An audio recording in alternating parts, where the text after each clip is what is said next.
ministrar a palavra do Senhor aos nossos corações nesta noite. Aleluia, Deus. Fique atento. Deus tem uma palavra direcionada ao seu coração. Vamos estar apresentando o ungido do Senhor. Porque o Senhor já colocou uma palavra no seu coração. Aleluia, Deus. E nesta noite Deus vai tratar com cada um de nós. Estenda suas mãos para cá. Bendito Deus. Sim, Senhor. Aqui está o Pai do teu ungido. Aquele que tu escolheu no meio de muitos para estar na pregona da tua palavra. Usa o teu servo, Pai, nesta noite. Usa ele de uma forma especial. Eu apresento ele em nome do teu Filho amado Jesus Cristo. Amém. Amém. Aleluia. Louvado seja Deus. Aleluia. Glória a Deus. Glória a Deus. Saúde a cada um e a todos com a paz do Senhor Jesus. Amém. Vamos abrir as nossas Bíblias em João capítulo 9. Vamos ler o versículos 5, 6 e 7. Desde já eu quero agradecer a Deus por mais uma oportunidade de poder fazer a exposição da palavra do Deus eterno. Embora a maior oportunidade é a gente poder passar por essa porta. É a gente poder adorar, exaltar e bendizer o nome do Senhor. Agradecer pelo convite, por ceder a tribuna. Agradecer por estar aqui conhecendo os irmãos e poder compartilhar uma palavra em João capítulo 9, no versos 5, 6 e 7. Diz assim: enquanto eu estou no mundo, eu sou a luz do mundo. Tendo dito isso, cuspiu na terra e fez uma lama com a saliva, e ungiu os olhos do homem cego com a lama. E disse-lhe: vai, lava-te no tanque de Siloé, que significa enviado. Portanto, ele foi no seu caminho, lavou-se e voltou a ver. Amém. Glória a Deus. Aleluia. Louvado seja o nome do Senhor. Nós estamos aqui reunidos nessa noite, como Êxodo, capítulo 5, verso 3, onde Deus disse que era para liberar o povo, para oferecer um culto a Deus. E nós estamos aqui para oferecer um culto a Deus. Embora em muitos lugares as pessoas elas não vão mais para oferecer, elas querem receber.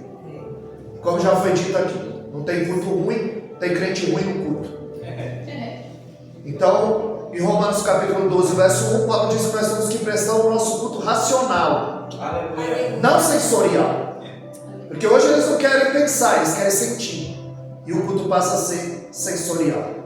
Então muitas vezes Deus ele vai nos tirar de certo ambiente para poder nos curar. Foi o que ele fez com esse cego. Ele o tirou daquele ambiente e disse para ele se lavar no tanque de Siloé. Porque Jesus, quando ele cura o cego Bartimeu, ele diz: o que queres que eu te faça? Ele disse: eu quero ver. E na hora ele veio. Mas o cego de nascença, ele unta os olhos dele com lã e diz: vai te lavar no tanque de Siloé. Ou seja, é um processo. Tem pessoas que ela passam por um processo na presença de Deus. Nós estamos aqui no Ministério Apostólico Fonte de Siloé, que o texto diz que significa enviado. Então Deus ele quer nos curar para nos enviar. Deus ele nos tira de certo ambiente para poder fazer o que ele deseja. E quando eu me deparo com esse texto, no capítulo 7, a Bíblia diz que Jesus ele subiu à festa e os judeus procuravam por ele e diziam onde ele está. Uns diziam que ele era um bom homem, outros diziam que ele enganava o povo, e havia dissensões entre eles. E eles ficavam estarrecidos, porque Jesus, quando pregava, ele dizia como ele conhece essas letras. De onde ele conhece a Escritura? Em João 7,30, a Bíblia diz que os sinédrios, eles tramaram para matar Jesus. E aí eles enviaram alguns soldados. Em João 7,37, a Bíblia diz que no último dia da festa, Jesus ficou em pé. E essa festa, ela durava 8 dias. Então até o 7º dia, eles tiravam com uma bacia de ouro água do tanque de Siloé e derramavam sobre o altar. Mas no 8º dia eles não faziam esse ritual. Por isso que a Bíblia diz que no último dia da festa, Jesus se põe em pé. Em João 7,37 ele diz: aquele que tiver sede, venha a mim e tome de graça da água da vida. O texto que nós lemos, Jesus disse: enquanto eu estou no mundo, eu sou a luz do mundo. Ele disse isso enquanto ele estava aqui com os discípulos. Hoje ele diz para a igreja: enquanto o Espírito Santo está no mundo, ele é a luz do mundo. Aleluia. É por isso que em Mateus 5,14 ele disse: vós sois a luz do mundo. Essa Jesus compartilhou conosco. Ele está dizendo que você tem que dar sequência ao que ele começou.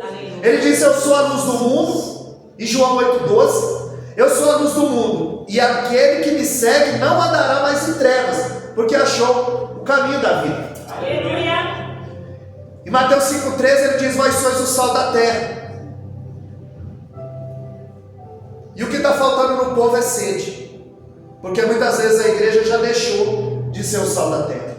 Então quando Jesus diz: vós sois o sal da terra, se você for a prateleira, o supermercado mais sujo é o do sal. E não tem propaganda de sal e nem tem promoção de sal. Hoje eu estou incompleto, a minha filha fez uma cirurgia e minha esposa não pôde vir. Mas aonde eu estou, minha esposa está comigo. Ela é que dá credibilidade ao meu ministério. Ela teve que ficar com a minha filha e ela não pôde vir. Mas ela nunca disse para mim: compra 10 pacotes de sal, que o sal está em promoção. Não, o sal não aumenta. Aumenta o feijão, aumenta a carne, aumenta o arroz, o sal não aumenta. O sal não aparece. Aí você joga o sal no feijão, joga o sal no arroz, joga o sal na salada, na carne, o sal não aparece. Mas no dia que o sal aparece, alguém diz: a comida estava boa, mas estava salgada. Porque no dia que o sal aparece, estraga o banquete. No dia que o pregador aparece, estraga o banquete. No dia que o cantor aparece, estraga o banquete. É verdade. Porque João 3,30 diz que é necessário que ele cresça e que eu diminua. Aleluia. Então ele está dizendo que você precisa ser o sal da terra e salgar o ambiente, salgar a tua família, salgar os teus vizinhos, salgar o teu trabalho, porque depois que a gente come uma coisa muito salgada, o que dá vontade de fazer? Aí João 7,37, Jesus se põe em pé e diz: aquele que tem sede, vem a mim e beba de graça da água da vida. Então era tirado água do tanque de Siloé e derramado sobre o altar. No último dia da festa não havia esse ritual, é quando Jesus se põe em pé e diz: aquele que tem sede, vem a mim e beba de graça da água da vida. Jesus faz um discurso, os soldados estão ali para prender. Quando Jesus volta, os fariseus, o sinédrio perguntam: não trouxeram o homem? E eles disseram: ninguém nunca falou como esse homem. E eles disseram: vocês foram enganados também? E ali eles tramavam para matar Jesus. Eles queriam pegar Jesus em algum ponto. E aí a Bíblia já chega no capítulo 8, onde a Bíblia diz que eles trazem uma mulher pega em adultério. Essa mulher não tem nome, mas a Bíblia diz que os fariseus, os religiosos, eles estavam com pedras na mão. Eles queriam pegar Jesus em algum ponto. Eles dizem: essa mulher foi pega em adultério, e Moisés na lei diz que ela tem que ser apedrejada até a morte. E tu o que dizes? Ele abaixa e começa a escrever na areia. Nós temos um Deus que gosta de escrever história, como escreveu a história do Diácono Ari, como também escreveu a minha história, de onde Deus nos tirou e aonde nós estamos hoje. Então ele escreve na pedra, nas tábuas da lei, na pedra, porque tipificava o coração duro daquele povo. Ele escreve na parede, em Daniel capítulo 5, quando aparece uma mão escrevendo Menimene, Tekel, Ufazim. E o rei, a Bíblia diz que ele batia as pernas, ele tremia diante daquela escritura, porque eles haviam pegado os vasos que o seu pai Nabucodonosor trouxe, e na noite que ele resolveu tocar no vaso, e como foi dito aqui em Zacarias 2,8, a Bíblia diz que você é a menina dos olhos do Senhor. Aleluia. E quem toca no vaso está procurando fogo para se queimar, porque você tem dono. E agora aquela escritura na parede, ele chama os magos, sábios, sátrapas, ninguém define o que está escrito.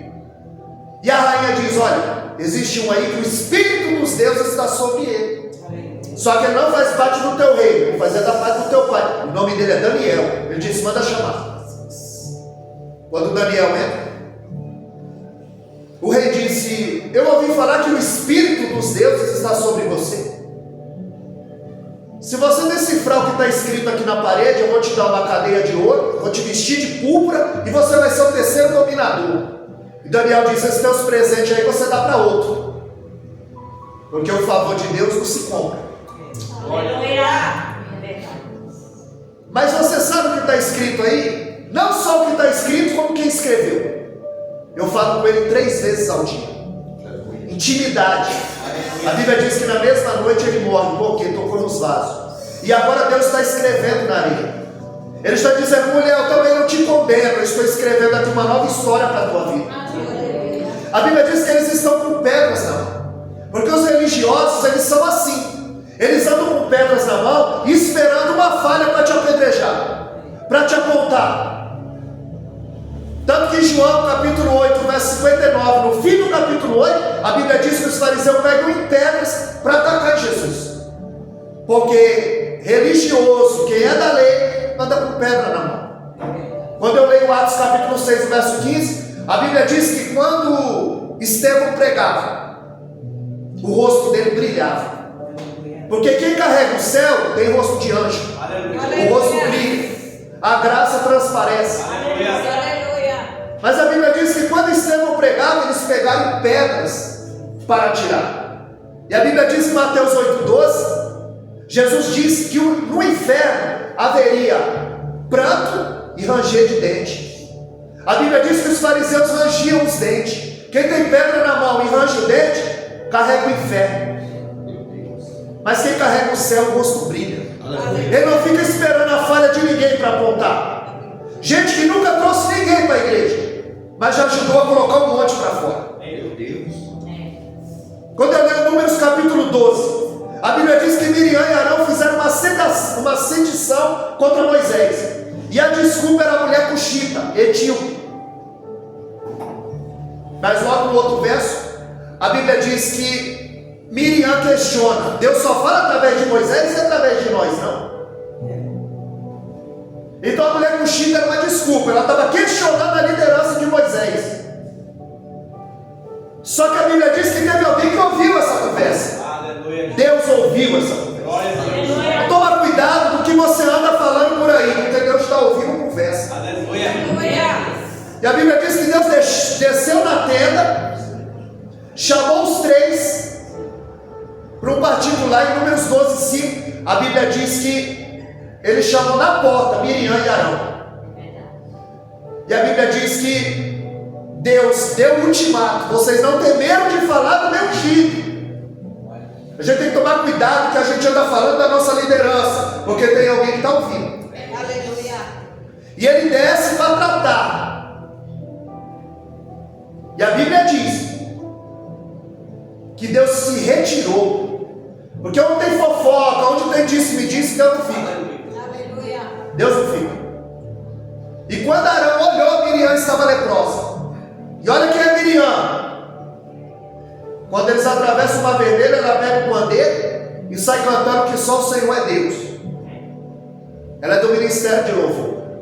E agora ela se levanta contra o pastor da congregação. E Deus não se agradou.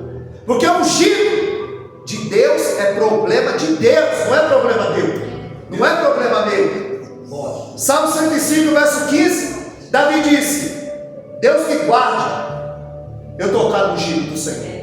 A maior vitória de Davi não foi matar Golias, foi poupar Saul. Porque matar Golias te enche de aplauso. Poupar Saul mostra os frutos. E quando lemos a Bíblia, nós vemos que são as pequenas coisas que nós tropeçamos. A gente não tropeça em pedregulho. Porque o diabo não quer uma porta, ele quer uma brecha. É uma brecha, não é uma porta.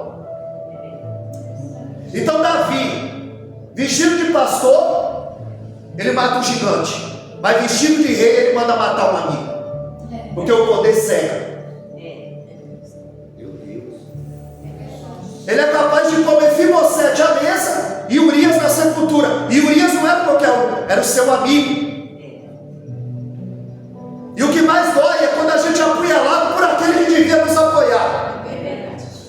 Porque a Bíblia diz em Êxodo capítulo 2, verso 12, que Moisés viu 2 homens brigando. e viu o egípcio ferindo o hebreu. A Bíblia diz que ele fere aquele homem, mata e esconde na areia. Ele olhou para um lado, para o outro, ele não viu ninguém. Ele esqueceu de olhar para cima, porque Deus estava a par de toda a situação. Glória a Deus. Só estavam os três. Moisés matou e enterrou na areia.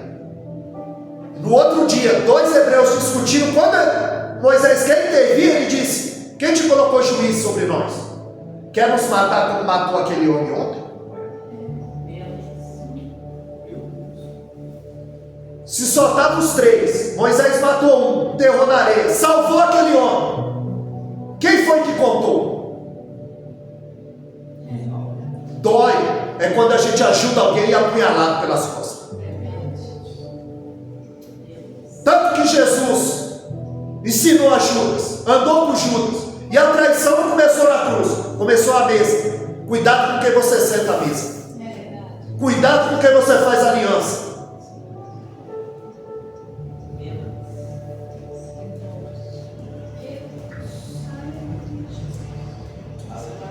Jesus chega no capítulo 8 e diz que ele é a luz do mundo. Os fariseus tramam para matar Jesus. Jesus começa a fazer um discurso e eles dizem: vocês dão testemunho de ti e o testemunho de vocês não são verdadeiros. Na lei de vocês precisa de 2 testemunhas para testificar o caso. E Jesus disse: mas o meu Pai, que vocês não conhecem, é a minha testemunha, é Ele que testifica de mim. Vocês são de baixo, eu sou de cima. Vocês são desse mundo eu não sou. Miqueias 2:10: levantai e andai, porque o vosso descanso não é aqui. Aqui tem derrota, tem luta, tem decepção, tem lágrima. Porque vida espiritual não é parque de diversão, é batalha espiritual. E tem muita gente brincando de fazer obra. Mas é igual cartão de crédito. Na hora de passar é bom, né? Mas tem dia da fatura chegar. E quando ele nos apresenta a conta, a fatura dele ele não parcela. Em João 8,31, Jesus disse: se permaneceres nas minhas palavras, sereis os meus discípulos. Em 8,32 ele diz: conhecereis a verdade e a verdade vos libertará. E ele disse: nos libertar do quê? Porque nós somos escravos, nós somos filhos de Abraão. E Jesus disse: aquele que peca é escravo do pecado. Agora, vocês podem conhecer a lei, vocês podem conhecer a letra, vocês podem conhecer as escrituras, mas se o Filho do Homem não vos libertar, verdadeiramente você não vai ser livre. Gente que conhece a Bíblia, mas não é livre, não é liberta, não é salva. Só tem aparência de crente. Anda como crente, veste como crente, fala como crente, mas não tem nada de Deus.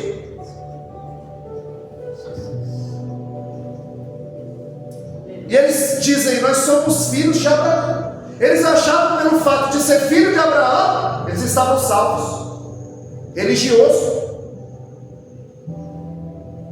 Jesus conta uma parábola em Lucas capítulo 16, e ele diz que tem o mendigo e o Lázaro. O mendigo morre e é levado para o seio de Abraão. O rico morre e é levado para o Hades, um lugar de tormento. E Jesus diz que esse homem que está agora em tormento, ele olha, vê e diz: Pai Abraão. Jesus está mostrando que tem um filho de Abraão no inferno, tem um religioso no inferno, que não é pelo fato dele conhecer, se ele não se converter, ele não nascer de novo. Ele disse para Nicodemos: é necessário você nascer de novo, Nicodemos. Eu vou entrar no ventre da minha mãe. Nicodemos fala da coisa da terra, Jesus fala das coisas do céu. Nicodemos não entende a linguagem de Jesus. Jesus está dizendo: vocês dizem que tem por pai Abraão, Pois eu vos digo que vocês querem satisfazer o desejo do pai de vocês. João 8,44 ele diz: vós têm por pai o diabo, e vocês querem satisfazer o desejo do coração dele. Porque quando ele fala do que ele é próprio, é mentiroso. Nele não há verdade, porque ele não se firmou na verdade. Ele é o pai da mentira. É por isso que você não pode mentir. Não, é só uma mentirinha. É só um gole. É só uma noite. É só um trago. E vai dando legalidade, porque ele não quer pobre, ele quer brecha. Ele quer brecha, vai dando legalidade para o adversário. João 8,47, Jesus diz: quem é de Deus ouve as palavras de Deus. Por isso vocês não ouvem, porque vocês não são filhos de Deus. Em João 8,48 eles disseram: não dissemos que ele é samaritano e que ele tem demônio? Irmão, disseram que Jesus tinha demônio. Imagina eu e você. Perseguiram Jesus, imagina eu e você. Quantos não vão dizer que é Deus que nunca te usou, que não usa? Só que Jesus diz: aquele que guarda a minha palavra não verá a morte. Vocês têm por pai Abraão? Pois eu vos digo: antes que Abraão existisse, eu sou. Aleluia. Glória a Deus. Abraão lavou meus pés. Eu almocei com Abraão. Tu não tem nem 50 anos e viste Abraão. E a Bíblia diz que eles pegaram novamente em pedra para atacar. Porque o religioso está com pedra na mão. Em João capítulo 8 eles estão com pedra na mão. Em João 8,59 eles ainda estão com a pedra na mão. Porque o religioso ele anda com pedra, procurando o erro, a brecha. Então Jesus ele está na festa. E agora quando chega no capítulo 9, ele vai passando, os discípulos veem um homem cego de nascença. E a Bíblia diz que Jesus, ele vê um homem cego. Antes de ver o defeito, ele viu a pessoa. Um homem cego. Diferente de Ziba. Quando Davi pergunta: existe alguém da casa de Saul para que eu use de benevolência? Ziba diz: tem, mas não se preocupa não, ele é aleijado. Tem muita gente como Ziba, oculta o nome e revela o defeito. Tem muita gente que só vê os defeitos. Só que a Bíblia diz que Jesus veio um homem cego. E os discípulos dizem: quem pecou, ele ou o pai dele, para que eles nascessem assim? Ou seja, eles acreditavam em maldição hereditária. Êxodo 20, verso 5. Deus visita a maldade do filho até a 4ª geração. Mas o livro do profeta Ezequiel 18,4 diz que é pessoal. O pai não leva o pecado do filho, que cada um vai dar conta de si. Porque filho de crente não é neto de Deus. Ele tem que ter encontro com Deus. Ele também tem que jejuar, orar, ler Bíblia, ser batizado.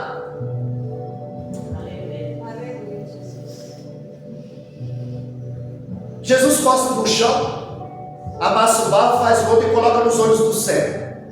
E ele diz: vai e lava-te no tanque de Siloé. Alguns biblistas dizem que ele não tinha nem um globo ocular, que foi preenchido com lama. Lembrando lá no início. Porque Jesus diz: façamos a obra enquanto é dia. Ele não diz eu faço, ele diz façamos, porque ninguém faz a obra sozinho. Senão ele não escolhia 12. No princípio ele disse: façamos o homem a nossa imagem e semelhança. Ou seja, quando é nós façamos, o céu se manifesta. Porque ninguém faz a obra de Deus sozinho. Aleluia. Na antropologia nós aprendemos que o homem não é uma ilha. Ele não vive isolado. Nós precisamos de pessoas. Nós precisamos de gente. E agora Jesus coloca lodo e manda esse homem ir no tanque de Siloé, que significa enviado. Porque antes de Jesus enviar, ele quer curar. Como nosso irmão disse aqui. Como é que você vai curar alguém se você não vai curar? Ah, mas ninguém ora por mim, como ele disse aqui. Você orou por quem? Ninguém me visita, você visitou quem? por mim, você intercedeu por quem? Então a nossa oração é uma carta de agradecimento ou uma lista de compra?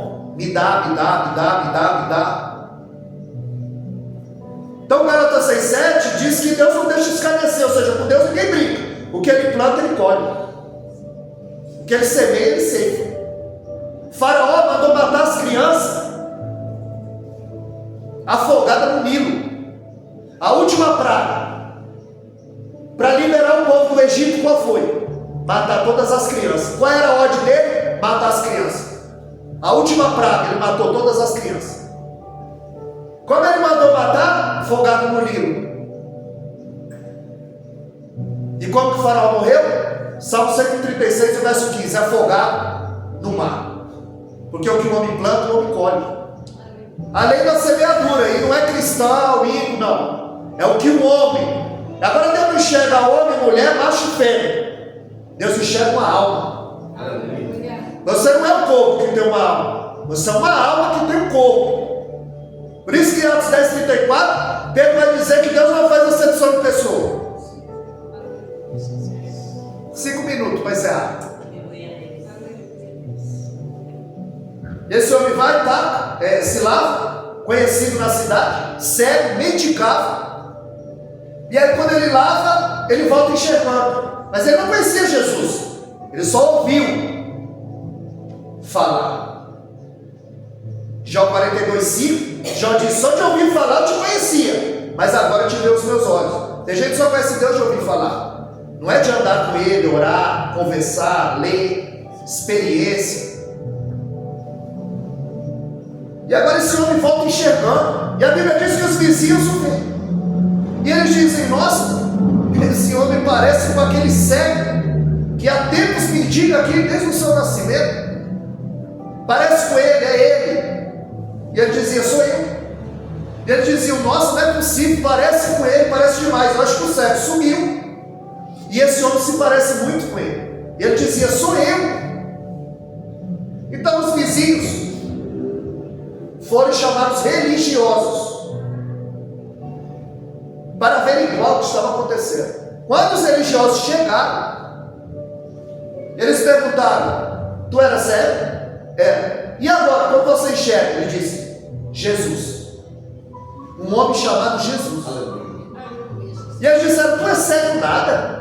Como você nasceu cego e agora enxerga? Ele disse, já falei para vocês, Jesus. Aleluia. E eles disseram, dá glória a Deus e fale a verdade, porque Deus não ouve pecadores. Esse homem não é de Deus, ele cura no sábado.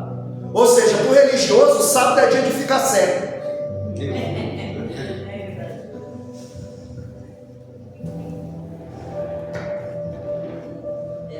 E outra, como ele fez? Ele cuspiu no chão, regou a terra. Ele fez lama, trabalhou no sábado. Esse homem não é de Deus. Se ele fosse de Deus, ele não faria isso no sábado, porque sábado é dia de ficar cego. Então mandaram chamar os pais. E quando os pais vieram, eles disseram, é teu filho? É. Nasceu cego? Nasceu. E agora, como ele enxerga? Aí eles disseram, pergunta para ele tem idade. Porque a Bíblia diz, se alguém confessasse que Jesus era o Messias, o Cristo, era expulso da sinagoga. E o que isso acarretava? Ele não podia vender, ele não podia comprar, ele não podia negociar, ele estava excluído. E eles temeram os religiosos, eles não se preocuparam com aquela alegria, o próprio filho que nasceu cego, agora enxerga. Eles temeram a religião. Pergunta para ele tem idade. E eles voltaram a questioná-lo. Esse homem não é de Deus. E ele pergunta novamente. E eles disseram, esse homem não é de Deus. Ele não respeita o sábado. E o cego diz, se ele é de Deus ou não, eu não sei. Eu sei que eu era cego e agora eu vejo. E agora ele já começa a pregar. Por quê? Porque quem vem para o Siloé para a fonte de Siloé, apostólica Siloé, tem que ser enviado, tem que ser curado para curar. Glória a Deus. Aleluia. E agora esse homem está pregando para os religiosos.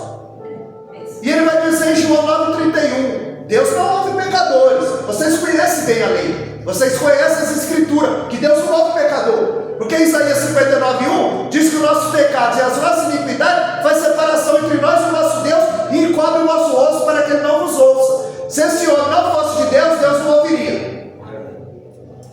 E nunca se ouviu, desde o início do mundo, de um cego de nascença voltar a enxergar.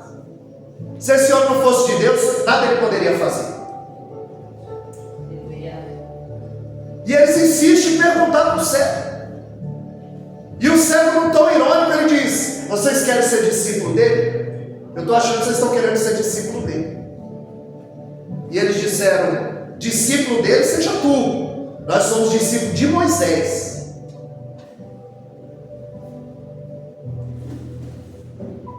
Jesus, ele disse: se vocês fossem discípulos de Moisés, vocês creriam em mim, porque de mim escreveu ele.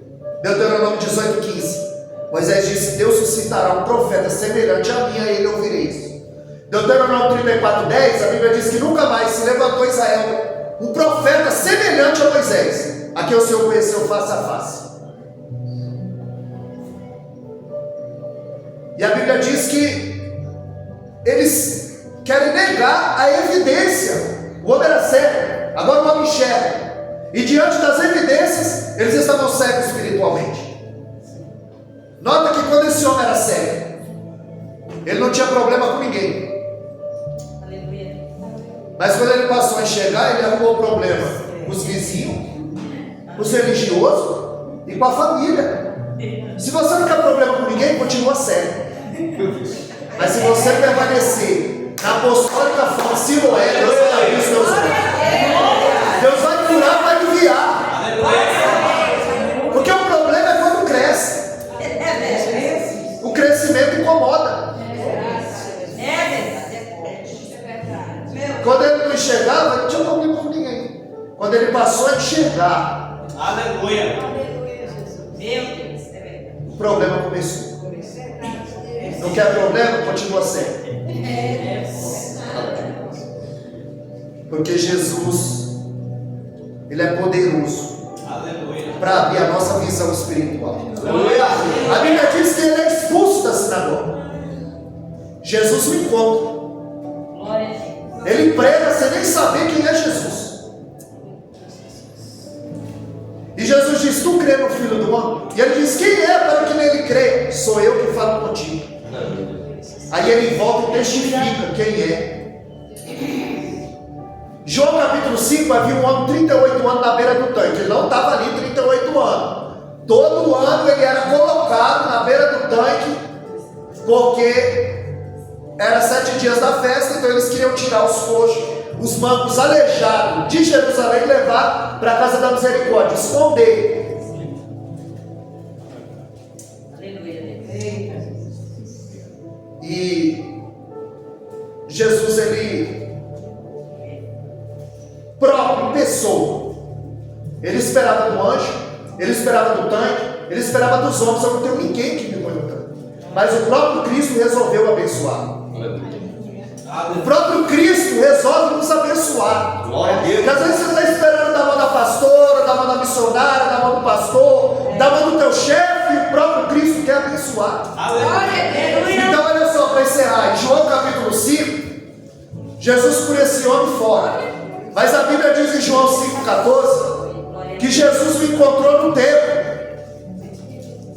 E no templo Jesus disse: vá e não peques mais, para que não te aconteça algo pior. Fora do templo Jesus cura, dentro do templo ele confronta.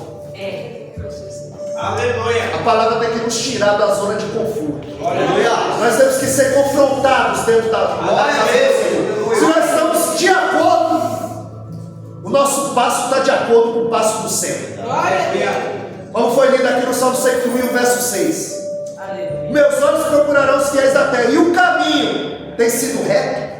Aleluia, Jesus. Por isso que Hebreus 4:12, a palavra de Deus é viva, produz vida, é eficaz, causa efeito, é mais penetrante que espada alguma de dois gumes, apta para dividir a junta da medula e a alma do espírito, aonde o bisturi do médico não chega, essa palavra chega. Aleluia. A palavra aqui é comparada com espada, porque se fosse para fazer carinho era com travesseiro. Porque as pessoas vêm para a igreja e querem se acariciar. Ao invés de elas serem confrontadas, elas são confortadas. E Oséias 4:9 ele diz que como é o sacerdote, assim é o povo. Se o sacerdote gosta da palavra, o povo gosta da palavra. Se ele gosta de oração, o povo gosta de oração. Então Deus coloca a culpa no sacerdote do povo perecer. Então nós temos que andar na direção de Deus. O nosso caminho tem que estar com o passo do céu, para que todas as coisas vá bem, para que todas as coisas venham cooperar. Romanos 8:28, para o bem daqueles que temem ao Senhor. Ora a palavra é comparada com espada, ora a palavra é comparada com espelho. Tiago 23, aquele que ouve as minhas palavras e não as pratica, assemelhado-ei ao homem que edificou o seu rosto com espelho. Aí quando ele foi embora, ele esqueceu de como ele era. Porque quando eu olho no espelho, eu vejo se minha gravata está torta, se meu cabelo está penteado. Quando eu examino a palavra me examina. Muita gente marca a Bíblia, mas a Bíblia não os marca. Nós precisamos ser marcados por essa palavra. Nós precisamos ser confrontados por essa palavra. Aleluia.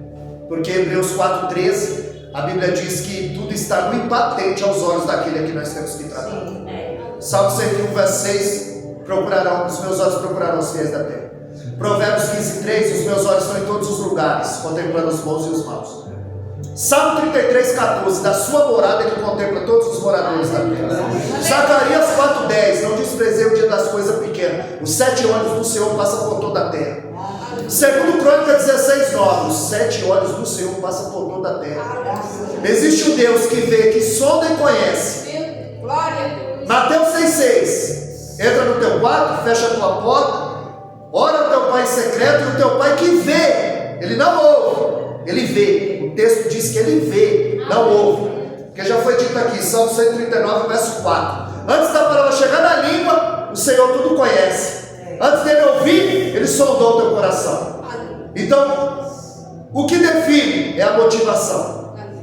Por que que Deus não aceita a oferta de Caim e aceita a oferta de Abel? O problema não é a oferta, o problema é o ofertante. 1 João 3,12, a Bíblia diz que Caim era do maligno. Por que Saul foi rejeitado? 1 Samuel 15:22. Tem o Senhor tanto prazer em sacrifício e holocausto, e que se obedeça a palavra? Eu poupei as vacas gordas com sacrifício. Ué, não me obedece, quer me comprar com oferta gorda? Não me obedece, quer me comprar com dízimo gordo? Não me obedece e quer me comprar com vaca gorda? Deus não estava abolindo o sacrifício. Ele estava dizendo que não vai aceitar da mão de desobediente. 1 Samuel 15:23 ele diz: assim como tu rejeitaste o Senhor te rejeitou.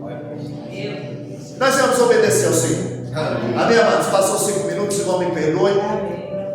Eu tenho um canal no YouTube, essa mensagem vai subir. Tem mais ou menos, eu olhei lá, umas 1.200 mensagens desse tipo assim, enchendo linguiça, contando história. Então nem vamos falar nisso. Então tem um canal no YouTube, vou mandar para a pastora o link, ela compartilha com os irmãos. Mas se você escrever lá no YouTube, Wellington Caetano de Holanda, da minha foto, é foto da minha esposa, essa mensagem vai subir para lá, você pode ouvir novamente, né? A pastora tem o meu contato, né? Precisando, a gente não tendo agenda, a gente vem compartilhar uma palavra. Então, eu quero agradecer a Deus, agradecer a sua oportunidade, e as palmas novas agradecem a nossa